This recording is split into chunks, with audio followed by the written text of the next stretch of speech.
आपदामपहर्तारं धातारं सर्वसम्पदां लोकाभिरामं श्रीरामं भुज भुज नमाम्यहम्। स्वर्णगिरिवासाय लक्ष्मीयालिङ्गितमूर्तये प्रणतक्लेशनाशाय श्रीनृसिंहाय मङ्गलं। स्वयंभू स्वर्णगिरि लक्ष्मीनरसिंहस्वामी देवालयं गौरल्ली ग्रामं गौरल्ली गुट्ट अब्दुल्लापूर मेट मंडలం రంగారెడ్డి జిల్లా। నూతన తెలుగు సంవత్సరాదిని పురస్కరించుకొని విశ్వావసునామ సంవత్సరంలో మనం అడుగు పెడుతున్నాం। ఉగాది అనగా యుగానికి ప్రారంభం అనేటువంటి అర్థం వస్తుంది।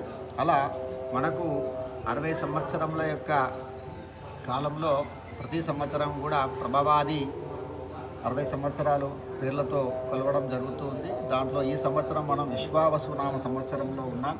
విశ్వావసు అనగా ఒక గంధర్వుడి యొక్క పేరు। విశ్వ అనగా సృష్టి అని అర్థం, అంతటా వ్యాపించి ఉన్నటువంటి వాడు అని అర్థం। వసు అంటే సకల శుభాలను కలగజేసేటువంటిది అని అర్థం। అంటే ఈ సంవత్సరం అంతా కూడా మనకు పరమాత్మ అందరికీ కూడా సకల శుభాలను చేకూరుస్తాడు। కావున అందరికీ కూడా ఈ యొక్క విశ్వావసునామ సంవత్సరం అష్టైశ్వర్యాలు అభిష్టమైన కోరికలన్నీ కూడా నెరవేరి ఆ యొక్క నరసింహస్వామి పరిపూర్ణమైన అనుగ్రహం అందరికీ కూడా ఉండాలని ఈ రోజున ఉగాది పర్వదినాన ఉదయాన్నే తైలాభ్యంగన స్నానాన్ని పురస్కరించుకొని ఉగాది పచ్చడను మనం సేవించుకోవాలి। అబ్ధాదో నింబకుసుమం శర్కరాంలా కృతైరుతం భక్షితం పూర్వయామేతు తద్వర్షే సౌఖ్యదాయకమని ధర్మసిద్ధు గ్రంథం చెబుతున్నది।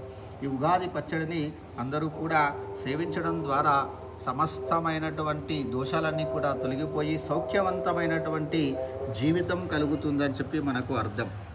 ఉగాది పచ్చడి కేవలం రుచికరమే కాకుండా ప్రబోధాత్మకమైనటువంటిది కూడా।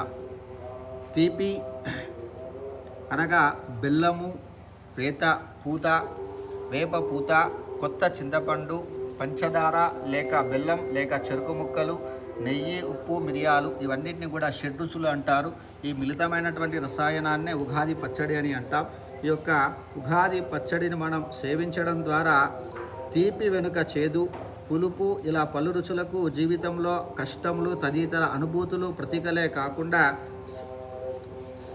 సత్యాన్ని చాడుతూ సుఖాలకు పొంగకుండా దుఃఖానికి కృంగకుండా సుఖదుఖాలను సమభావాలతో స్వీకరించేటువంటి తత్వం ఈ ఉగాది పచ్చడికి ఉంటుంది। కావున ఈ ఉగాది పచ్చడిని మనం మన దేవాలయ ప్రాంగణంలో భక్తుల సమక్షంలో మనం ఈ యొక్క పచ్చడిని తయారు చేసి భక్తులందరికీ కూడా వినియోగించడం జరుగుతుంది।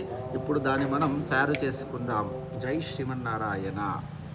ముందుగా షడ్రుచుల సమ్మేళనంలో అతి ముఖ్యమైనటువంటిది బెల్లం।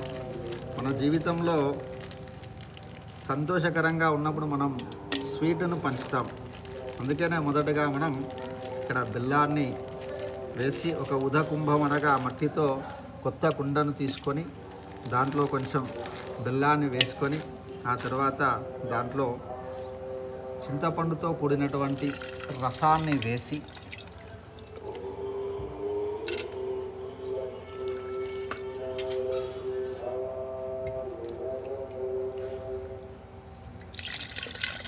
పులుపుతో కూడినటువంటి చింతపండును వేసి తర్వాత వేప పూత, మామిడి ముక్కలు,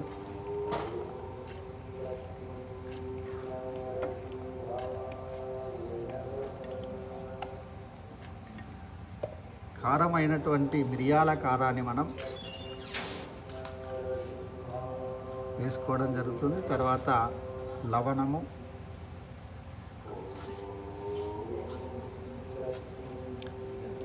తర్వాత మంచి నీళ్ళను వేసుకొని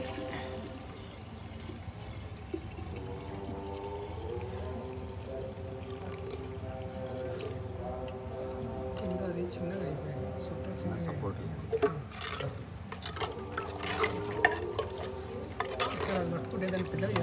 కుసుమ